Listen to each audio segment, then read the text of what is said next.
नमस्कार। मैं वीके शास्त्री आप सभी दर्शकों का बहुत बहुत स्वागत करता हूं। आगे बढ़ने से पहले मैं एक बात स्पष्ट करना चाहूँगा कि ये विश्लेषण मेल फीमेल दोनों के लिए है। अगर फीमेल्स के लिए, हाउस वाइफ्स के लिए कोई विशेष बात होगी तो मैं बीच में चर्चा कर लूँगा इस पर। अब बात करते हैं आज के वीडियो पर। पराक्रम, साहस, शौर्य और ऊर्जा के कारक मंगल, टाइम के पंक्चुअलिटी और अनुशासन के कारक मंगल, देश की आंतरिक एवं बाह्य सुरक्षा में लगे हुए सैन्य बलों के कारक मंगल, मेडिकल, सर्जरी और गेम्स स्पोर्ट्स के कारक मंगल, टेक्निकल फील्ड, इंजीनियरिंग और फायर रिलेटेड एरियाज़ के कारक मंगल और साथ ही साथ क्रोध, उग्रता, शत्रुता और एक्सीडेंट्स के कारक मंगल 13 मार्च 2023 को राशि परिवर्तन करेंगे और अपने प्रबल शत्रु बुध की राशि मिथुन राशि में गोचर करेंगे। मिथुन राशि में मंगल बहुत अच्छा महसूस नहीं करते हैं, लेकिन यहाँ इस गोचर की सबसे अच्छी बात यह है कि मंगल और शनि एक दूसरे से त्रिकोण पर होंगे, एक दूसरे को एक्टिवेट करेंगे। और सबसे अच्छी बात यह है कि शनि उदित हो चुके होंगे और 14 मार्च से राहु के नक्षत्र शतभिषा नक्षत्र में गोचर कर रहे होंगे और अत्यंत बली होंगे। और इस तरह से 10 मई तक मंगल और शनि त्रिकोण पर रहते हुए अपने अपने कारक तत्वों से संबंधित फल आपको प्रदान करेंगे। तो मंगल के इस राशि परिवर्तन का आपके जीवन पर क्या प्रभाव पड़ेगा, इसी का विश्लेषण करेंगे इस वीडियो में। लेकिन उससे पहले ये समझेंगे कि मंगल क्या हैं, क्योंकि जब तक हम मंगल को नहीं समझ पाएंगे तब तक मंगल के राशि परिवर्तन प्रभाव को नहीं समझ पाएंगे। फिर बात करेंगे तुला राशि के जातकों पर मंगल के महापरिवर्तन के प्रभाव के बारे में। ये विश्लेषण आपकी चंद्र राशि के आधार पर किया जा रहा है और वीडियो के अंत में मैं आपको मंगल के उपाय भी बताऊंगा। दूसरी बात, कमेंट बॉक्स में किसी भी अनजान व्यक्ति के द्वारा दिए गए किसी भी कॉन्टैक्ट नंबर पर भूल करके भी कॉन्टैक्ट मत कीजिएगा, आपके साथ फ्रॉड हो सकता है। तो सबसे पहले मैं आपको ये समझाऊंगा कि मंगल क्या है, क्योंकि जब तक आप मंगल को नहीं समझ पाएंगे तब तक आप मंगल के महत्व को नहीं समझ पाएंगे। ज्योतिष शास्त्र में मंगल को ग्रहों का सेनापति कहा गया है। मंगल व्यक्ति की ऊर्जा है, जोश है, जुनून है। मंगल है आपकी नेतृत्व क्षमता। मंगल है सेनापति और सेनापति को हारना पसंद नहीं होता है। ऐसे ही अगर मंगल आपकी कुंडली में बली हो तो कठिन से कठिन कार्य आप पूरा करेंगे, बड़े से बड़े चैलेंज को आप एक्सेप्ट कर लेंगे। मंगल के कारण व्यक्ति में जन्मजात नेतृत्व क्षमता होती है और बली मंगल के प्रभाव से व्यक्ति रक्षा क्षेत्रों, आर्मी, एयरफोर्स, नेवी, पुलिस विभाग में उच्च पद धारण करते हैं। मंगल इंजीनियरिंग और टेक्नोलॉजी के भी कारक हैं और मेडिकल और सर्जरी के भी कारक हैं। बली मंगल के प्रभाव से ही आप अच्छे डॉक्टर, अच्छे सर्जन या इंजीनियरिंग और टेक्नोलॉजी के क्षेत्र में उच्च प्रशासनिक पद प्राप्त कर पाते हैं। मंगल समय की पाबंदी और अनुशासन को शो करते हैं और मंगल के प्रभाव से व्यक्ति गेम्स और स्पोर्ट्स के क्षेत्र में देश दुनिया में देश का नाम रोशन करते हैं। काल पुरुष कुंडली में मंगल प्रथम और अष्टम भाव के स्वामी हैं।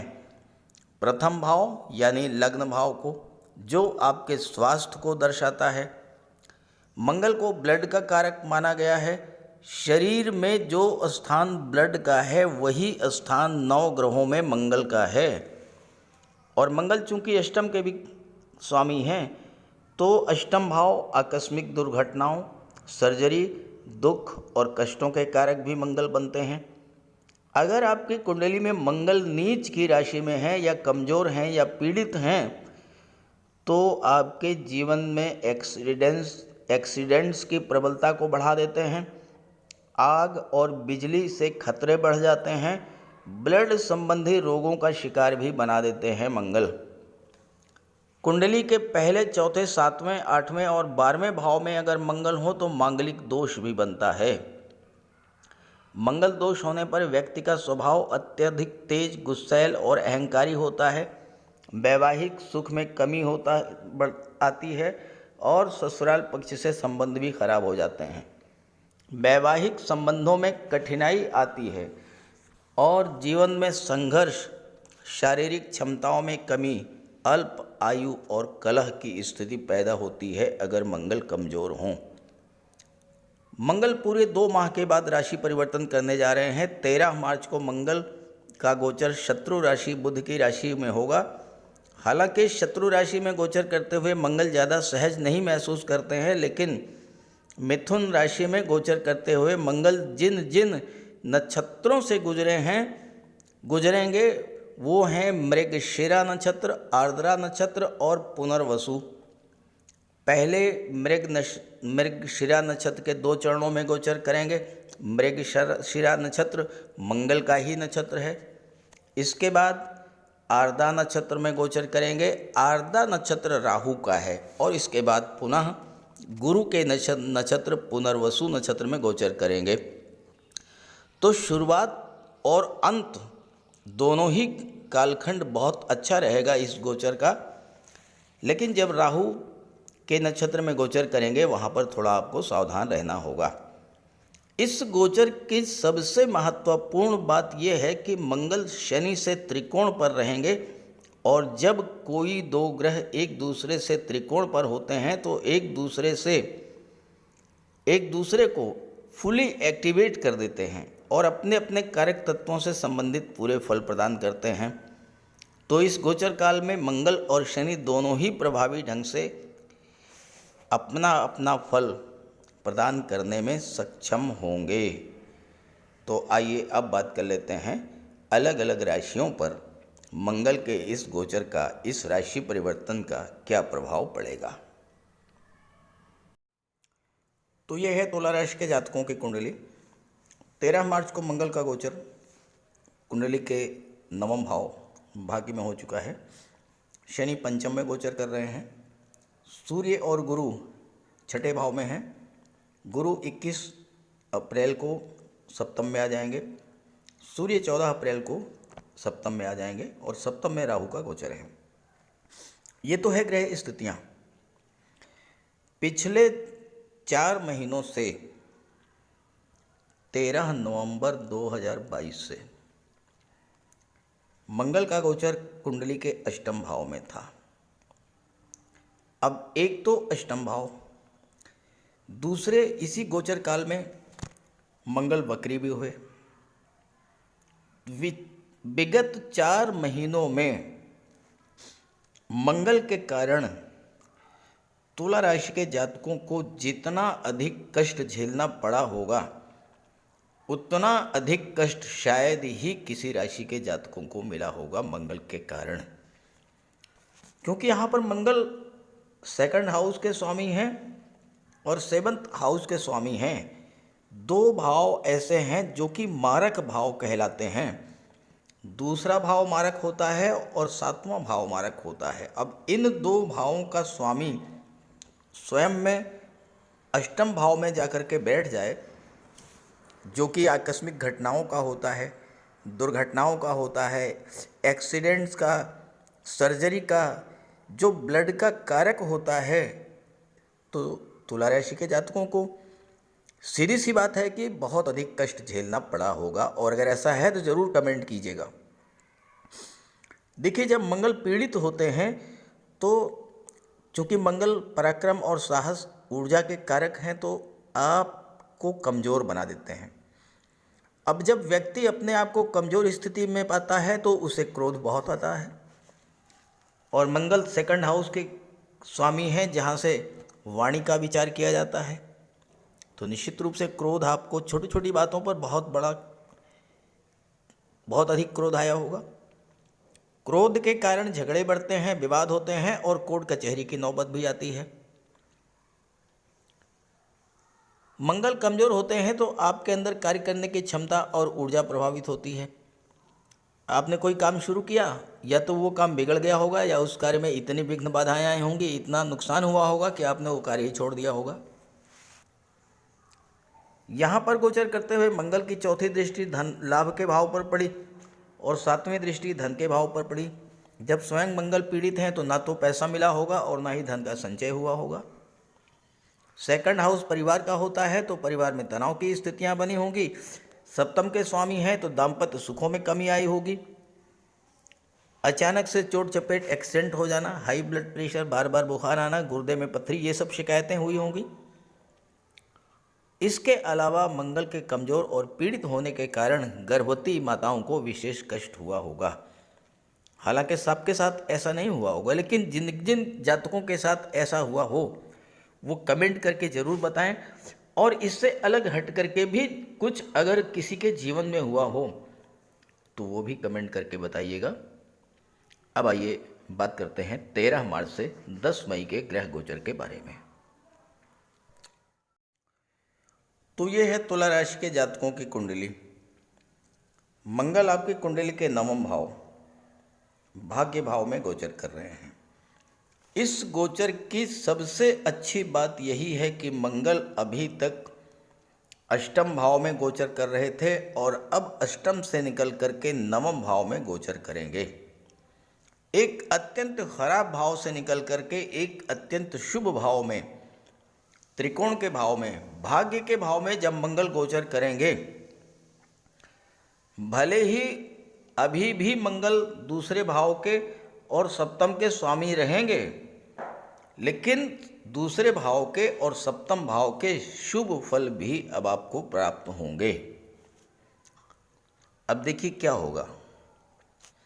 पहली बात तो यह है कि पिछले 4 महीनों में आपने जितना कष्ट झेला है, अब आप उससे बाहर आ जाएंगे, उससे आपको मुक्ति मिलेगी। कितना कष्ट झेला है ये आप स्वयं महसूस कर सकते हैं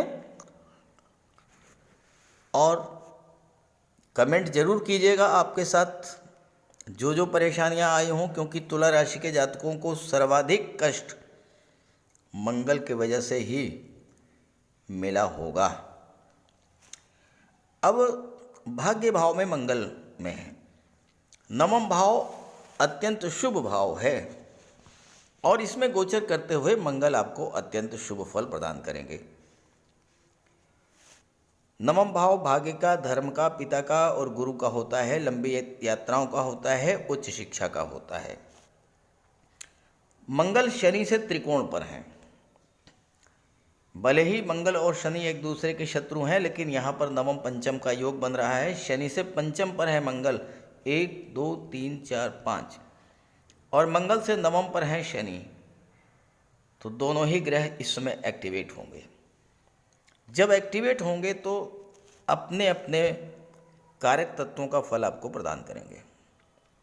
अब यहाँ मंगल नवम भाव में है। नवम भाव तीर्थ यात्राओं का होता है, धर्म अध्यात्म का होता है। तो अगर आपके मन में कभी किसी तीर्थ यात्रा पर जाने की इच्छा रही हो, वो इच्छा आपकी पूरी होगी। नवम भाव पिता और गुरु का होता है और पिता और गुरु के मार्गदर्शन में इस समय आप आगे बढ़ेंगे। मंगल धन के भाव के स्वामी हैं, तो धन का संचय भी कराएंगे, धन का निवेश भी कराएंगे। और धन आएगा कहाँ से? विदेश से। मंगल की चौथी दृष्टि विदेश भाव पर पड़ रही है। मंगल की चौथी दृष्टि विदेश भाव पर, और कुंडली के छठे भाव में गोचर कर रहे देवगुरु और सूर्य की दृष्टि भी विदेश के भाव पर होगी। अब आप इसका प्रभाव समझें। छठा भाव क्या होता है? छठा भाव सरकारी नौकरी का होता है, कंपटीशंस का होता है। मंगल की दृष्टि 12वें पर, गुरु की दृष्टि 12वें पर, सूर्य की दृष्टि 12वें पर और मंगल की दृष्टि पराक्रम भाव पर। इस गोचर काल में आपके पराक्रम पुरुषार्थ में वृद्धि होगी, कार्य करने की क्षमता बढ़ेगी। पंचम में शनि गोचर कर रहे हैं अपनी मूल त्रिकोण राशि में, और शनि भी एक्टिवेट हैं। पंचम भाव संतान और शिक्षा का होता है। नवम भाव उच्च शिक्षा का होता है। आप उच्च शिक्षा के लिए विदेश जा सकते हैं। 12वें भाव विदेश को शो करता है। आप गेम्स और स्पोर्ट के क्षेत्र में विदेश जाकर अपने देश का नाम रोशन कर सकते हैं। मेडिकल और सर्जरी के क्षेत्र में आप विदेश जा सकते हैं। मंगल के कारण आपके अंदर इतनी अधिक ऊर्जा होगी कि आप हर तरह की प्रतियोगिता को क्रैक करेंगे। मंगल, सूर्य और गुरु 3 ग्रह ऐसे हैं जिन्हें राजा, महामंत्री और सेनापति की संज्ञा है, और जब तीनों ही ग्रह 12वें भाव पर प्रभाव डालेंगे तो विदेश से संबंधी हर कार्य में आपको लाभ मिलेगा। सूर्य छठे में है, सरकारी नौकरी के प्रबल कारक होते हैं। आईएएस, आईपीएस, सिविल सर्विसेज में आपको सिलेक्शन मिल सकता है, सरकारी नौकरी मिल सकती है। और दृष्टि विदेश भाव पर किसी विदेशी कंपनी, किसी मल्टीनेशनल कंपनी में भी आपको नौकरी इस गोचर काल में मिल सकती है।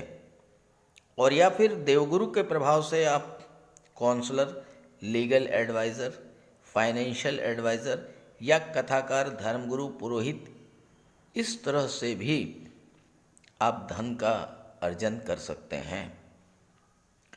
नवम भाव धर्म अध्यात्म का होता है। 12वां भाव धर्म अध्यात्म मोक्ष का होता है। गुरु की दृष्टि, सूर्य की दृष्टि, मंगल की दृष्टि 12वें भाव पर। इस समय जितना अधिक आप धर्म और अध्यात्म से अपने आप को जोड़ करके चलेंगे, उतना ही अधिक आपको लाभ होने जा रहा है मंगल के इस गोचर से। और मंगल की दृष्टि पराक्रम भाव पर। तीसरा भाव पराक्रम पुरुषार्थ का तो होता ही है, टूर एंड ट्रेवल्स का होता है, परिवर्तन का होता है, ट्रांसफर्स का होता है, ऑनलाइन एक्टिविटीज़ का होता है, ऑनलाइन प्लेटफॉर्म का होता है, कम्युनिकेशंस का होता है, मीडिया का होता है, चाहे वो प्रिंट मीडिया हो चाहे इलेक्ट्रॉनिक मीडिया। अगर आप इन क्षेत्रों से जुड़े हैं तो मंगल आपको बहुत अच्छा रिजल्ट देने जा रहे हैं। किस तरह का रिजल्ट मिलेगा? धन भाव के स्वामी हैं तो धन की प्राप्ति और धन का संचय होगा। विदेश भाव पर दृष्टि डाल रहे हैं तो विदेशों से धन का लाभ होगा। चतुर्थ भाव पर दृष्टि डाल रहे हैं तो आप कोई भूमि, कोई कृषि भूमि, कोई फार्म हाउस खरीद सकते हैं। पॉलिटिक्स के कारक होते हैं शनि और मंगल। शनि और मंगल एक दूसरे से त्रिकोण पर हैं। चतुर्थ पर दृष्टि है। राजनीति के क्षेत्र में भी आपको उच्च स्तर की सफलता दिलाने वाला होगा ये मंगल का गोचर। जहाँ तक सप्तम भाव की बात है, मंगल सप्तम के भी स्वामी हैं और वाणी के भाव के भी स्वामी हैं। अब यहाँ पर आपको 2 चीज़ें बहुत ध्यान से समझनी है। पहली बात यह है कि आप अपनी वाणी पर विशेष नियंत्रण रखें। जल्दबाजी में कोई निर्णय ना लें।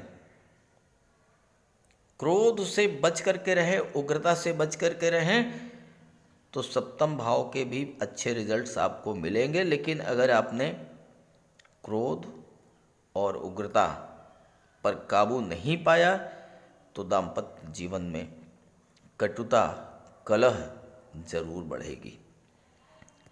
हालांकि 21/4 को गुरु आ जाएंगे और 14/4 को यहाँ पर सूर्य भी आ जाएंगे, तो मंगल के प्रभाव में थोड़ी बहुत कमी तो आएगी, लेकिन फिर भी आपको वाणी पर नियंत्रण रखना होगा। गुरु यहाँ पर आ जाएंगे, राहु यहाँ पर हैं। आकस्मिक रूप से आपके विवाह का योग बनेगा और आपका विवाह हो जाएगा।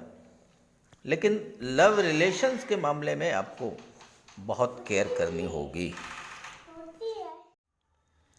अब आपकी कुंडली में शनि का गोचर है पंचम भाव में और शनि मंगल से त्रिकोण पर है, तो शनि और मंगल एक दूसरे को एक्टिवेट करेंगे।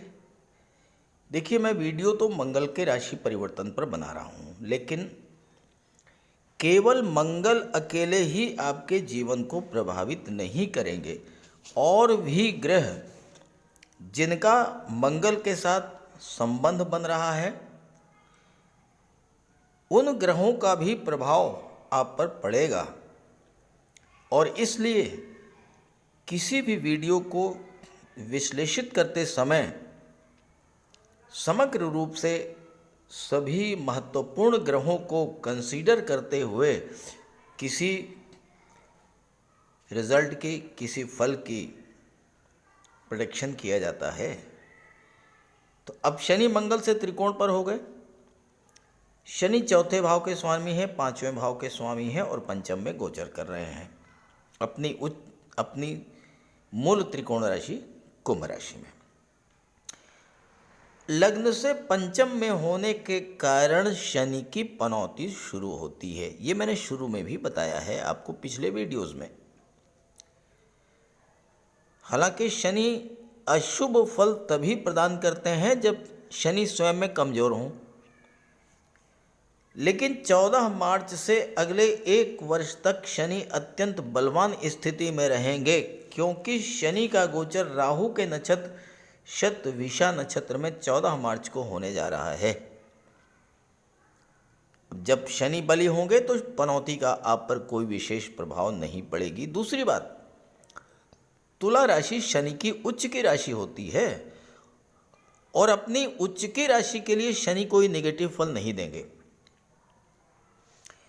बलवान शनि आपको कर्मठ, कर्मशील और न्यायप्रिय बनाएंगे।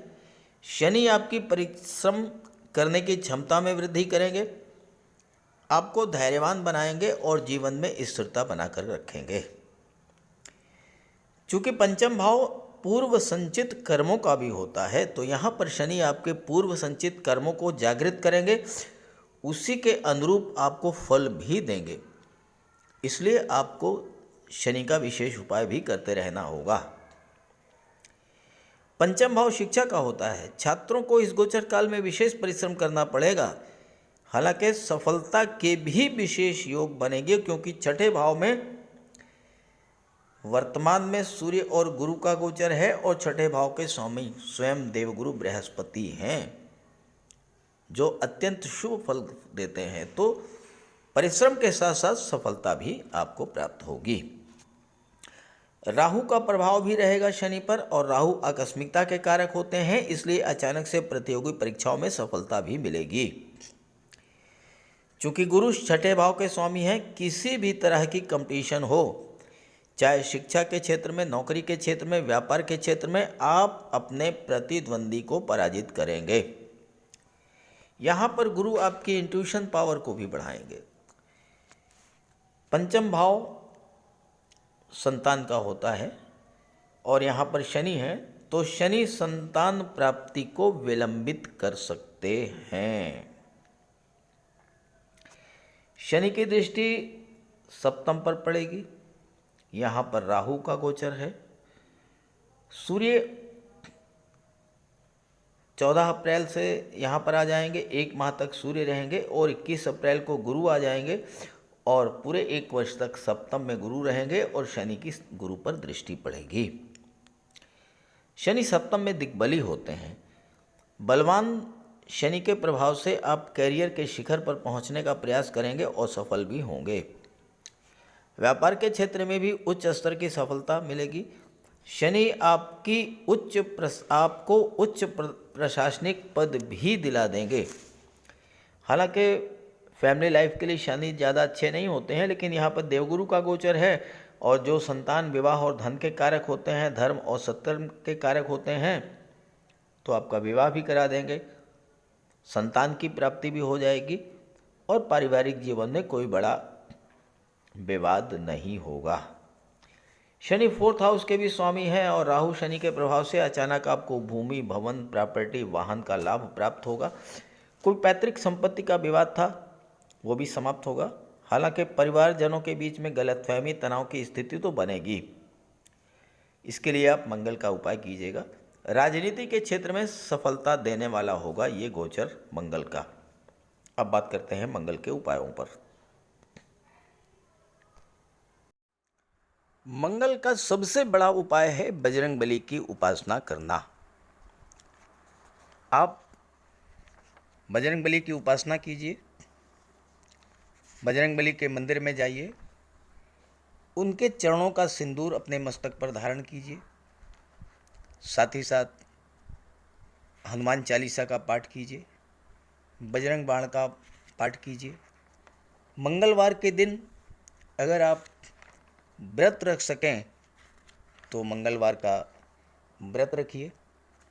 साथ ही साथ हनुमान जी को चोला चढ़ाइए।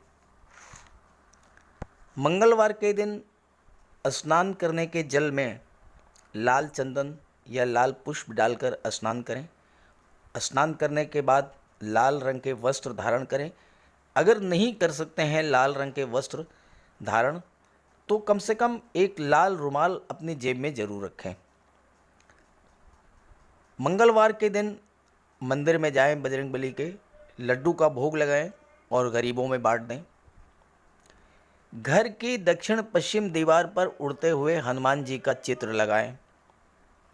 साथ ही साथ गरीबों में लाल वस्त्र, मसूर, गुड़, लाल चंदन, मिठाई, लड्डू, बताशे, रेवड़ी ये सब बांटिए। मस्तक पर लाल चंदन का टीका लगाएं या हनुमान जी के चरणों का सिंदूर लगाएं। मंगलवार के दिन बंदरों को गुड़ और चना खिलाएं। बहते हुए जल में लाल पुष्प, तिल या गुड़ प्रवाहित करें और जेब में एक तांबे का सिक्का रखें।